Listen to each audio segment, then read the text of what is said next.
When your early childhood years are spent at a racetrack and around racing motorcycles, there's a strong likelihood that the seed of the love of motorcycle racing will be planted, and indeed it was for Pat Gonsalves.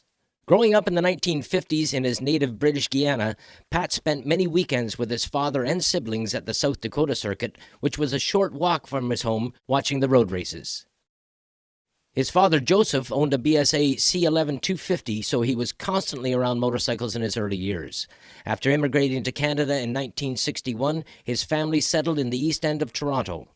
In 1969, at age 16, Pat took his life savings of $500 and purchased a Ducati 160 Junior from the McBride Cycle. The first of several motorcycles he would own, including a Yamaha TR3 that his brother Gary raced in the 1970s. Later, he would purchase an Aprilia 250 that ran under the Champini banner that Steve Crevier rode to the 1988 Canadian 250 Grand Prix Championship and competed in the International Lightweight 250 race at Daytona. While at Ryerson in 1972, in his first year of the radio and TV arts program, Pat heard about an announcing opportunity with the Canadian Road Racing Club for their events at Mosport for the 1973 season. He was hired by Harry McClooney and announced all of the Canadian Road Racing Club's races in 1973, including the 24 Hours of Mosport. Pat traveled to Daytona in 1974 for his first Daytona Bike Week as a fan and watched as Giacomo Agostini won the Daytona 200. It would start a string of consecutive trips to Daytona that would continue right up to just 2 weeks ago, where he announced at the CCS Races of Champions and the ASRA Finals. In October of 1976, Nelson International Raceway, just east of Belleville, opened up, and Pat was there announcing from a temporary announcer's booth at the track a school bus that had dozens of speakers mounted on the roof. The following year, 1977, would see the Honda Tower built and new grandstands and a permanent PA system installed. For the next decade, Pat would hone his announcing skills working for various racing series, including the Ontario Road Race Association, Richard Esveld's Warlie, and later the Race Super Series. 1977 was also the year that Pat was hired to announce at Daytona as one of the turn announcers for the Motor Racing Network's broadcast of the Daytona 200. In the early 1980s, Pat would start his TV work as host and play-by-play announcer for coverage of races from Mosport and later the Castrol National Series, working alongside Craig Hill and producer Jim Robinson, traveling from coast to coast to tracks like Westwood, Race City, Gimli, Sanair, Shannonville, Mosport, and Atlantic Motorsport Park.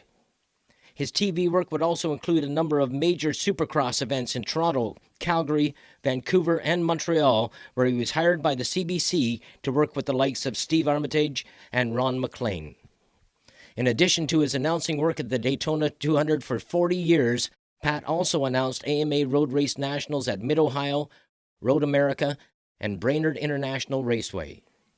In 1988, he was invited to be part of the AMA contingent that attended the transatlantic match races at Brands Hatch and Donington Park, doing some guest announcings over that weekend.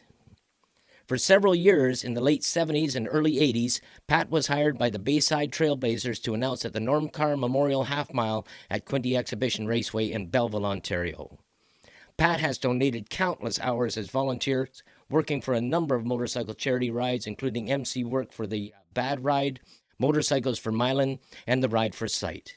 And of course, Pat has been our master of ceremonies for the Canadian Motorcycle Hall of Fame induction events held here in Ontario, as well as past events in Vancouver and Edmonton. In addition, he was for over 25 years the MC for the Max Awards, countless show bike awards shows at the Motorcycle Super Show and the Spring Show. For 5 years, Pat spearheaded the Masters of Mosport and Motorcycle Road Racers Reunion event at Canadian Tire Motorsport Park in conjunction with the Superbike Doubleheader weekend. The event celebrated some of the great racers and champions who had raced at the track going back into the 1960s. For many years, Pat worked alongside Colin Fraser as the host and play-by-play announcer for the CSBK Canadian Superbike Championship broadcast on TSN. Currently, Pat heads up the public address announcing team for the annual CSBK Superbike Doubleheader weekend at Canadian Tire Motorsport Park, is the lead announcer at Daytona for the Daytona 200 and Fall Cycle Scene races, and continues his support of many motorcycle charity rides and events. For over 4 decades, he has been the voice of Canadian motorcycle road racing.